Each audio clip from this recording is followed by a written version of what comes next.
саламатсыздар ма? 2024 жылдан бастап үй кезегіне 18 жастан асқан кез келген азамат үй кезегіне тұруға өтініш бере алады. Жаңа талаптар бойынша кейінгі 5 жылда аттарыңызда үй болмау керек. Отбасы банкі арқылы алуға болады. Осылай Google-ға Өркен отбасы KZ деп кіріп, осы жерде кіреміз, кірмесе қайттан кіреміз. Өтініш беру дегенді басып, ЭЦП ключ арқылы кіретін боламыз. Каналыма тіркеліп, лайк басуды ұмытпаңыздар. Түсінбеген болсаңыздар сұрасаңыздар болады, және жіберіп те беремін. Осылай кіріледі. Енді осы жерде өз атынан өтініш беру дегенді басамыз. Осы жерде міне 6 шагын орындаймыз. Осы категорияларға жататын болсаңыздар, осы жерге галочка қоясыңдар. Ал егер ешқандай категорияға жатпайтын болсаңыздар, анықталмаған дегенге галочка қоясыздар.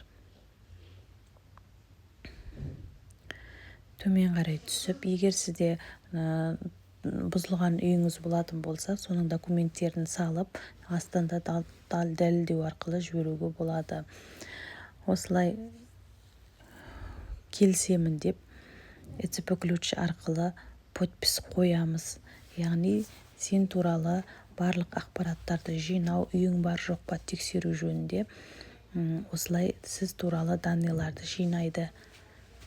Келесі бірінші өтініш бойынша ЭЦП ключ, екінші сіз туралы мәліметтерді жинау, яғни үйіңіз бар ма жоқ па, тағы басқа да мәліметтерді жинайды. Осылай қойғаннан кейін жіберу дегенді басамыз. Осыны обновить етеміз, немесе бір күн күтіп осылай қарап отырамыз. Егер жіберу керек болса, профильде немесе описаниеден телефон нөмір қалдырамын.